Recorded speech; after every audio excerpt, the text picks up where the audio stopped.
Welcome to my thoughts on Legion Season 3, Episode 4. Thoughts? Chapter 23, this episode is rated TV MA, so will this video be. And yeah, so like with the previous episodes of the show, this video will spoil all those episodes, and I absolutely loved this episode and the ones before it. So yeah, one of my favorite types of stories in media are these kinds of time loop, and you could say they sort of foreshadowed this in the first time we see her travel, the first episode where we see her travel back in time. Switch does, it's not quite a loop, but she does experience basically the same thing twice. Excuse me. And yeah, I loved how much of it was done via just editing. Apparently, I haven't watched The Shield, but apparently the interrogation was just from The Shield, and they just messed with the editing. I don't, as far as I understand, they didn't shoot anything new for it, and yeah, it absolutely works. And I think they had just enough effects as well. And I love that they went practical where they could. Like, the arm is definitely practical, the one that Farouk cuts off. Yeah, and they showed right, effects just enough to sell that it's, there is a physical thing there. And I think they showed the creatures just enough enough that we are never, like, there isn't any time in this episode where we're not, once we're introduced to the fact that there is an actual danger, it's not just like inconvenience with the time skipping and time loop.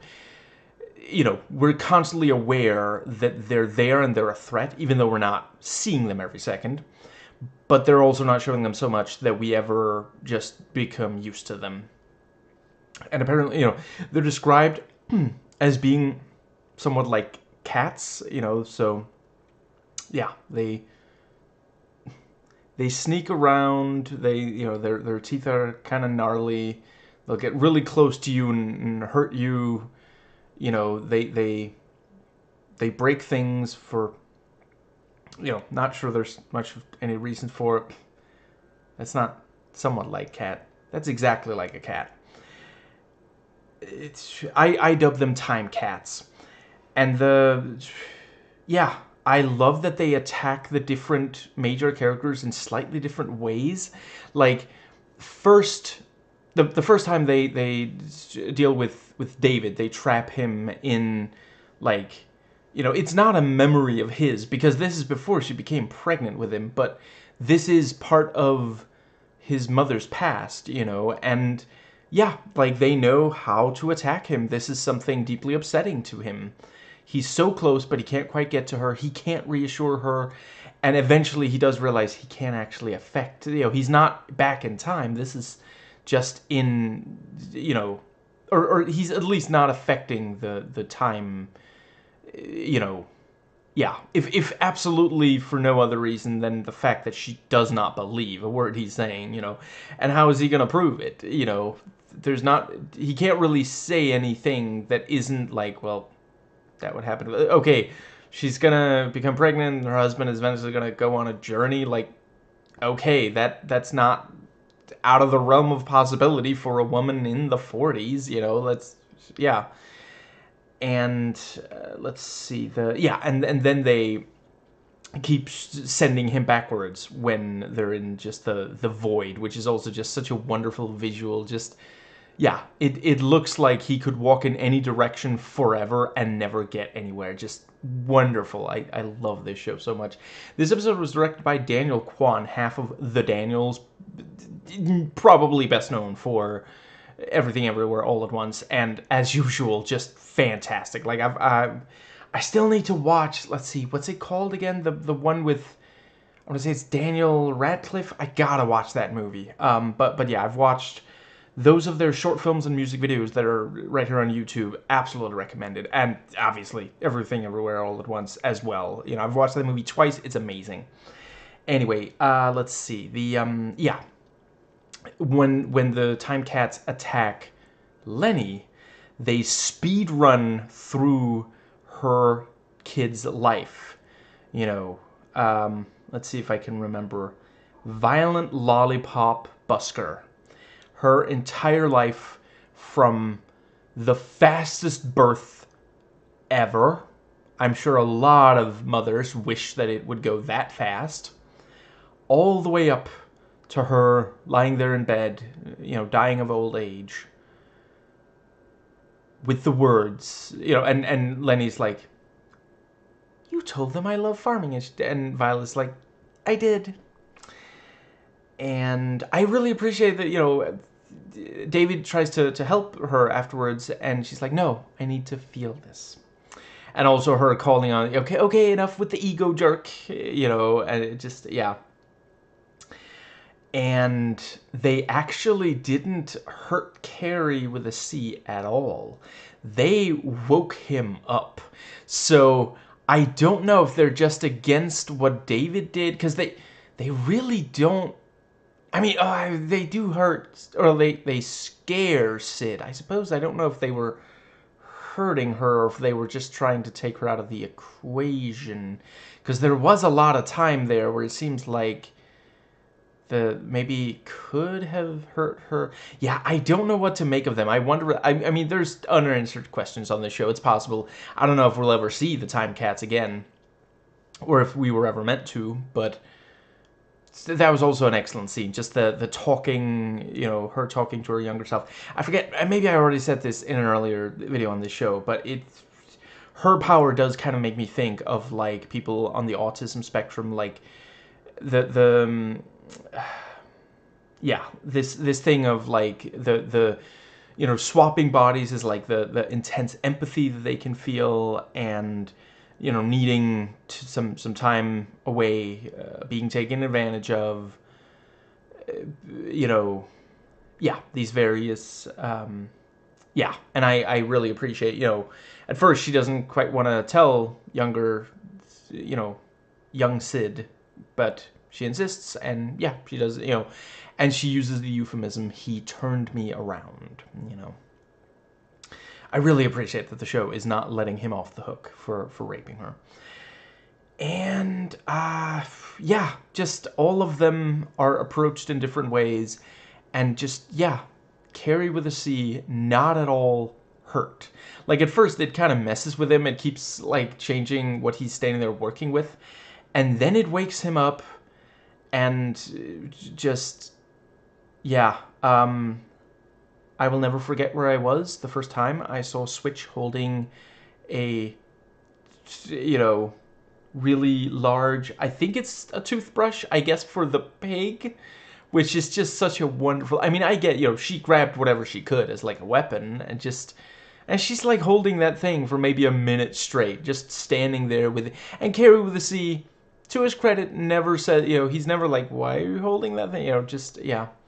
And I appreciate, you know, he calls her girl and she says woman, you know, because she's a teenager. As a teenage, you know, if you remember your teenage years, having an adult talk to you like you're a child is one of the worst things you can imagine.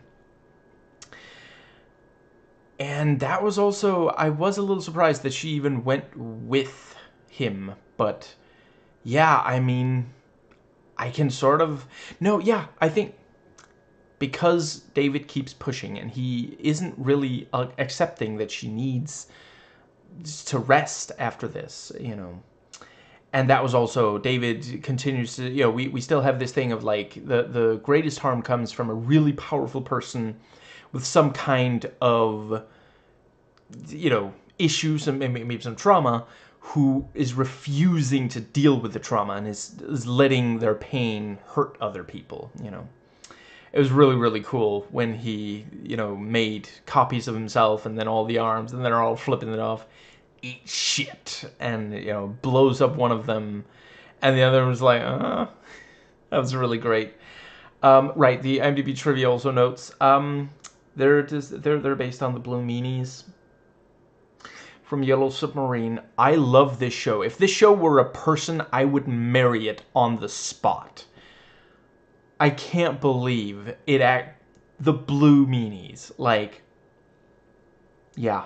I remember that movie. Not when it came out, I hadn't been born yet, but I remember watching that movie. I remember the Blue Meanies. I did not think that they would ever be played straight as an actual serious, like, horror villain as they are here. Just absolutely, yeah.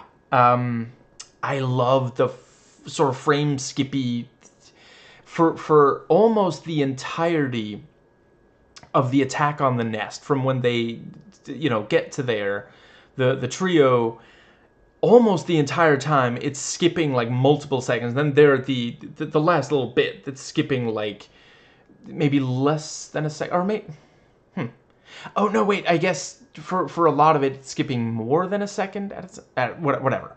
It changes how the skipping looks. That was also such a great. You hear like the ticking, the second hand on a clock. Which that is the thing. Be sure not to buy your clock secondhand, unless you wanted to be able to tell you when a second has passed. Whatever. I'm not the boss of you. That was also great with the spear and like, he's like, careful, please. I don't want to get impaled. Just, yeah. I also like when she first sees it, she's like, cool. I love her youthful energy. It's so good. And the let's see. I think that might be, yeah. I also love the fridge phone. There's several eggs in there, so if they could, considering the prices of right now, they could fund a lot of these major operations with those eggs back there. And the thing with, like, he unscrews the thing and then puts on the other, and to make like a secure call to that was very clever. And let's see, yeah, and they're just brought back instantaneously. And right, also the camera spinning when with David and Switch, on the lawn. That was also great. I did think that the hippies died, since we saw a bunch of them, as just ash, but I don't know, I guess maybe that was a temporary thing, or maybe there were more hippies than I thought there were at this place.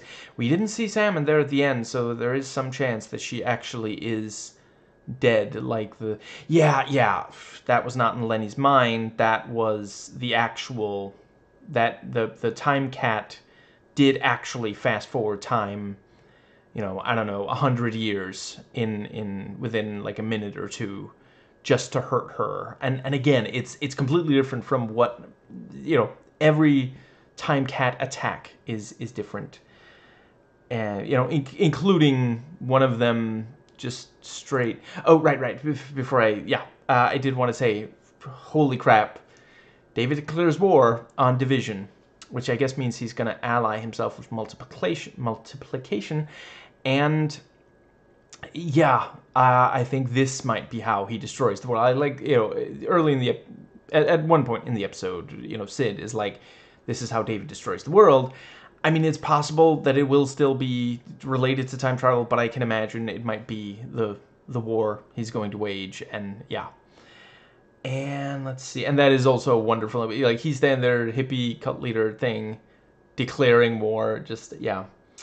Right, and the visual of the deterioration, which first we see with the apple, Tim Apple, and yeah, that was a great, because like, yeah, if they hadn't gotten out of there, they might have deteriorated like that. And there's the lunchbox things deteriorate the way that metal does after a while, because that's what they're made of, and the people turn to ash. Yeah, just some fantastic. And that, again, is such a cool mind-bending concept. Imagine being attacked by something that freezes or fast-forwards time. And I guess the door was just so open that they got out because of how far they traveled back. Makes sense. That's part of why. And I also love, he's like, you have to tell me about the time demons, and she apologizes, and I'm like, you could have asked, though. You could have been like, is this dangerous? Like, you're talking to a teenager, expecting her to be 100% responsible. Like, there are so many parents of teenagers who would very much like to have a word with you, Mr. Haller. That was very irresponsible of you. But yeah, the fact that the time cat that attacks Sid with the younger Sid, that was also a great reveal when she's just standing there, what was your name again? Just, yeah, and turns around, bright eyes, but yeah, she attacks Sid by tricking her into giving her a hug. So I guess the same mutant power as that one mutant that Pyro maybe hadn't heard of, the one they call Douche Cushion.